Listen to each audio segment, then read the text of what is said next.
יתפרק פה, חברים. הכל יתפרק.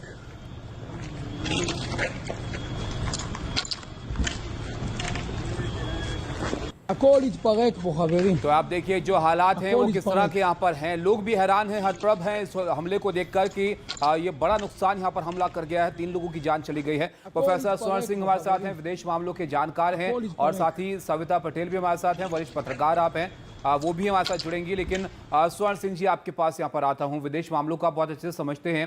जो कुछ यहाँ पर हो रहा है ये एक तरह से सीज़फायर के ऐलान को, सीज़फायर की घोषणा को खारिज करने वाला आपको लगता है, या सीज़फायर का वक्त खत्म होने से पहले एक आखिरी हमला करने की कोशिश है दोनों देशों की तरफ से? कह सकते हैं कि शायद ये हमले अपने आप में एकदम खत्म नहीं होंगे, और उसके साथ सीज़ फायर की जो खबर है वो भी काफ़ी ज़बरदस्त है, एक तरह से कह सकते हैं, क्योंकि ज़्यादातर ये उम्मीद नहीं की जा रही थी कि ये युद्ध इतनी जल्दी बंद हो जाएगा, क्योंकि ये दोनों इजराइल और ईरान कट्टर दुश्मन हैं एक दूसरे के, और एक दूसरे को समाप्त करने, ख़त्म करने की बात करते हैं, डेथ टू ईच अदर की बात करते हैं। तो क्या राष्ट्रपति ट्रंप के दबाव में आकर, जैसा वो कह रहे हैं, इस तरह की कोई बातचीत हुई है या युद्ध विराम होने वाला है?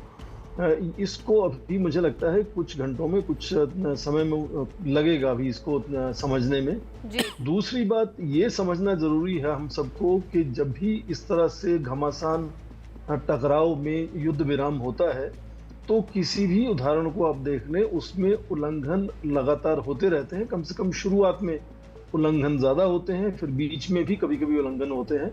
तो ये यदि इस तरह से मिसाइल दागे जा रहे हैं, जब बॉम्बार्डमेंट हो रही है, तो ये बिल्कुल झुठला नहीं देता कि युद्ध विराम की कोई भी बातचीत नहीं हो रही है। ये तो ऐसे लग रहा है कि जबरदस्ती थोपा गया है सीज फायर दोनों देशों के बीच में। एक तरफ तो आप शांति की बात करते हैं, दूसरी तरफ आप दोनों देश एक दूसरे पर हमला कर रहे हैं, एक दूसरे के लोगों को मार रहे हैं। क्या सच में सीज फायर हुआ है इन दोनों देशों के बीच में? जैसे कि आप भी बता रहे हैं कि एकदम से ये सीज फायर का ऐलान कर दिया जाता है, और इससे पहले ही दोनों देशों के अगर तेवर देखे जाए तो वो ठीक नहीं थे। ईरान ने कह दिया था कि अमेरिका ने हमला किया है तो हम भी इसका वैसे ही जवाब देंगे जैसे उसने दिया है। तो क्या सच में दोनों देशों की तरफ से सहमति अपनी तरफ से जताई गई थी सीज फायर के लिए, ये लगता है?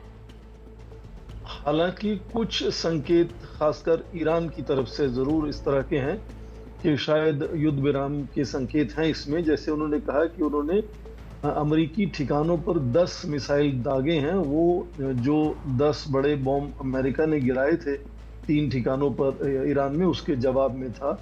और जैसा खबरों में है कि शायद वहाँ की टेलीविजन ने भी ये कह दिया है कि हाँ, युद्ध विराम की बातचीत हुई है और युद्ध विराम होने वाला है। इजराइल की तरफ से इसका अभी तक कोई संकेत नहीं है, और जिस तरह से नेतन्याहू लगातार, चाहे वो गाजा में युद्ध चल रहा हो या वो हिजबुल्लाह के विरोध में लेबनान में चल रहा हो, वो शायद राष्ट्रपति ट्रंप के दबाव में आने वाले कम लगते हैं, मुझे लगता है। तो क्या यदि इजराइल युद्ध बंद नहीं करेगा तो एक तरफा तो युद्ध विराम नहीं हो सकता है कि ईरान अपनी तरफ से बंद कर देगा।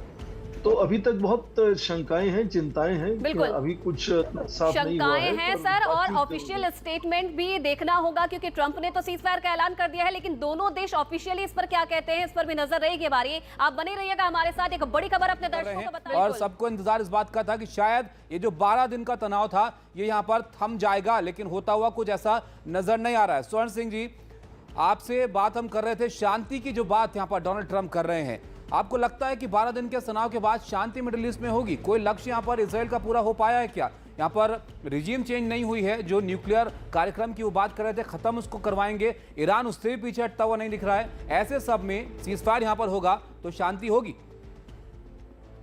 अभी तक केवल युद्ध विराम की बात खबरों में है, शांति की बात कही जा रही है, पर उसकी उम्मीद मुझे लगता है बहुत कम है, क्योंकि तनाव और टकराव खासकर ईरान और इजराइल में बहुत जबरदस्त है और कई दशकों से चला आ रहा है। तो मुझे लगता है नहीं कि अभी अचानक किसी तरह से युद्ध विराम के बाद शांति भी बहाल हो जाएगी वहाँ।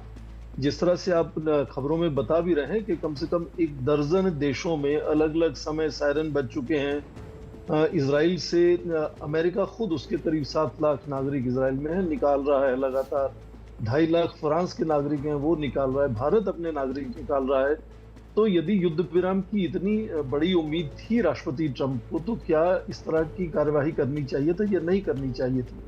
तो बात यह है कि यदि युद्ध विराम किसी तरह से, मान लीजिए के हो भी जाता है तो एक तो उसका उल्लंघन लगातार होता रहेगा, दूसरा क्या वो शांति ला पाएगा, उसके लिए राजनयिक और डिप्लोमेटिक बातचीत होने की जरूरत होगी। जी। इस वक्त मुझे लगता है केवल ये है कि युद्ध विराम की बात खबरों में है, पर वो हुआ है, होगा, कब होगा, कैसे होगा। बिल्कुल, ये बड़ा सवाल है कि अगर सीज फायर यहाँ पर मानते भी हैं दोनों, तो क्या इससे शांति का लोगों की जान गई है इस लड़ाई के अंदर, जो 12 दिन तक ये तनाव यहाँ पर बड़ा बना रहा है इन दोनों देशों के बीच, और अब जो सीज फायर के बाद ये जानकारी आ रही है ये भी इस तनाव को बढ़ाने की ओर ही इशारा कर रही है। प्रोफेसर स्वर्ण सिंह जी, आप यहाँ पर बता रहे थे कि अगर सीज फायर हो भी जाता है, मान भी लेते हैं, तो भी शांति कायम हो पाएगी, ये एक बड़ा सवाल यहाँ पर होगा। लेकिन अगर सीज फायर की तरफ ही बढ़ना था तो कल रात के ईरान के हमलों को आप यहाँ पर क्या समझेंगे? क्या वो सिर्फ अपनी जनता को एक मैसेज देने की कोशिश थी कि हम हमला कर रहे हैं, हम जवाब दे रहे हैं, अगर हम पर कोई टारगेट करेगा तो हम उसको जवाब देंगे? देखिए, यदि ईरान को लगता है कि उसको युद्ध विराम करना है, जिसके संकेत काफी पहले से ही आने शुरू हो गए थे और लगातार इस तरह के संकेत आए हैं, तो हो सकता है कि उनको, जिसको हम अंग्रेजी में कहते हैं फेस सेविंग की जरूरत होगी। उनको ये ना लगे कि हमने बिल्कुल एक तरह से सरेंडर कर दिया क्लियरली किसी दूसरी ताकत के सामने, क्योंकि पूरा जो नैरेटिव ईरान का है वो ज्यूइश स्टेट को मानता ही नहीं है और डेथ टू इजराइल की बात करता है। तो उस हालत में कुछ ना कुछ उनको रिटेलिएशन करना है, और वहाँ के विदेश मंत्री कई बार कह चुके हैं कि यदि युद्ध विराम की बात होती भी है भविष्य में, तो उससे पहले ईरान जो है वो अपना रिटेलिएशन जरूर करना चाहेगा।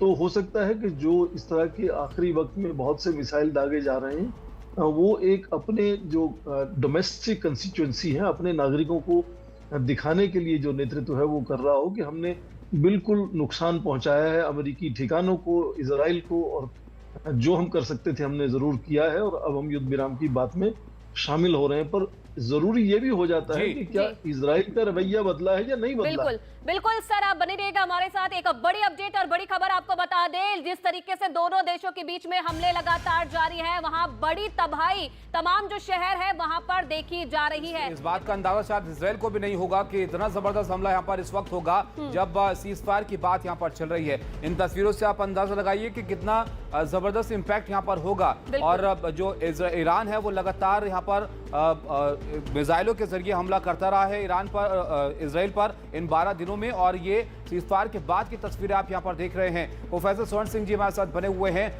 स्वर्ण सिंह जी, विदेश मामलों को आप बहुत अच्छे से यहां पर समझते हैं। हर एक लड़ाई के बाद इस बात का आकलन होता है कि किसको क्या यहां पर नफा और नुकसान इसके अंदर हुआ।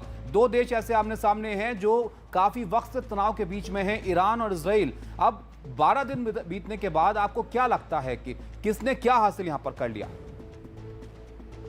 एक बात तविश जो साफ है वो ये कि ईरान का यदि इस तरह से मंशा थी कि वो न्यूक्लियर बम बनाना चाहता है, तो वो न्यूक्लियर प्रोग्राम को जाहिर है कि काफी पीछे धकेल दिया है इस लड़ाई ने, और खासकर अमेरिका के उसमें शामिल होने से काफी नुकसान हुआ है ईरान के न्यूक्लियर प्रोग्राम को। पर कितना नुकसान हुआ है ये कहना उसमें मुश्किल है, और क्या इस लड़ाई के बाद ईरान की जो कमिटमेंट है, जो सोच है परमाणु बम बनाने की, वो कम हुई है, इससे ज्यादा हुई है, ये कहना भी इस वक्त मुश्किल है। हो सकता है किन्हीं कारणों से ईरान चाहेगा कि यदि वो नहीं भी चाहता था न्यूक्लियर बम बनाना, तो अब उसे शायद जरूर बनाना चाहिए। इस तरह से विध्वंस जो उसका हुआ है उसको भविष्य में दोबारा ना हो, इसके लिए। तो अभी बहुत सी चीजें जो हैं वो साफ नहीं है, कितना नुकसान हुआ है, क्या बातचीत हुई है, क्या युद्ध विराम होगा।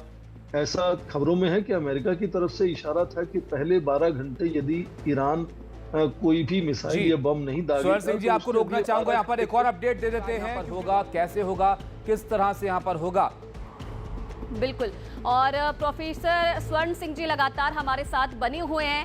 सर, 6 से 7 मिनट का वक्त है, लेकिन अभी भी जिस तरीके से ईरान हमले कर रहा है इजराइल पर, और उसी के साथ साथ कई जो और शहर है उन्हें निशाना बनाया जा रहा है, तो क्या ये दर्शाता है, क्या सच में ईरान माना है सीज फायर के लिए? देखिए, संकेत तो हैं, पर क्या संकेत देकर ईरान अपना जो युद्ध है उसको बंद कर देगा, वो नहीं, ऐसी अपेक्षा नहीं की जा सकती।